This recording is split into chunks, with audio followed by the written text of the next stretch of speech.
Hello, my VIP Kid friends. Today we are going to talk about a teacher favorite tip, and that is how to use hotkeys in OBS. This is a two-part video. Please stick around for the entire video. They're both really important. So part one is going to be what are hotkeys and how do we set them up, and part two is going to be do's and don'ts, what you want to use and what you don't want to use.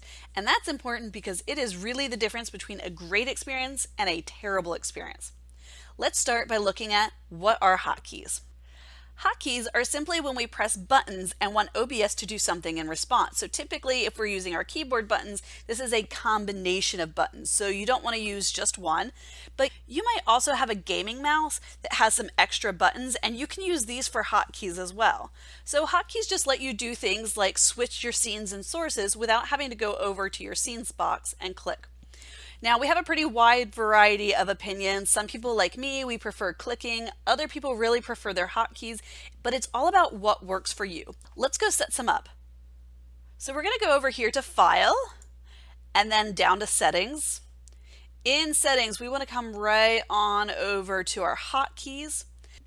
All right, so once we've got our hotkeys open, let's take a closer look. So all of these top options are really all about your general OBS. So that big picture items such as if you're streaming, how to start and stop. What we want to do is go down to where we start to see these headers such as desktop, props, rewards. These headers are your actual scenes. Everything under that header is either how to switch to it or to hide or show each of the sources.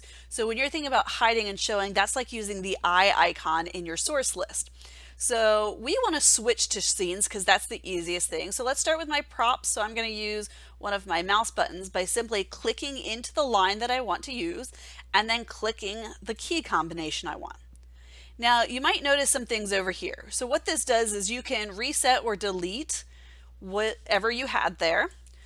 You can also add or subtract hotkeys. So this is if I want two different mouse buttons or two different key combinations to also have the same effect. So sometimes I want it on my keyboard, sometimes I want it on my mouse. Most of us just use a single line and that's all you really need. So now I'm going to go down to rewards and I want to be able to switch to this scene. So I am going to set it to a different mouse button. And I always need back to my webcam.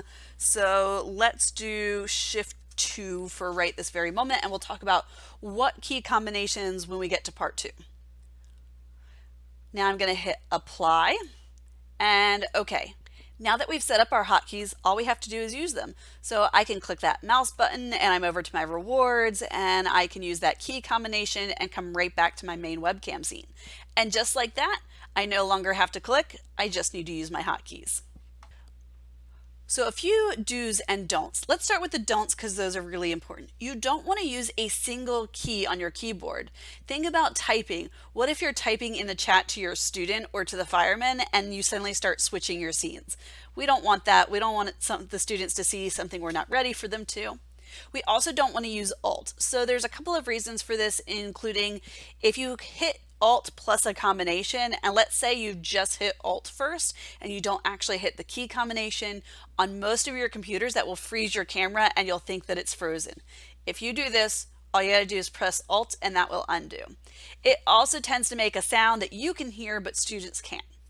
You definitely want to avoid using the control key because it's often used by other programs. So if you use certain ones, you might be opening a new web browser, you might be refreshing your web browser page or going to the last site you had up, or who knows, there's all kinds of things that use control.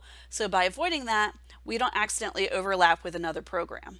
Some things you can do are use some complicated key combinations that aren't likely used. Shift is generally a good one to add in there that works really well. You can use 2 keys, 3 keys, really make sure that you're using that or your gaming mouse. And then of course, test them before you get in the classroom. With our new practice classroom, that's super helpful. But really, you don't even need the practice classroom. You just need to have everything open that you usually would to make sure nothing changes except for OBS. And my last tip is do not forget to start in administrative mode. If you don't, when you're in the VIP Kid classroom, your hotkeys won't work. So that's all you need to know about hotkeys. So I'll see you in my next video. Don't forget to like, subscribe, and comment. See you guys later.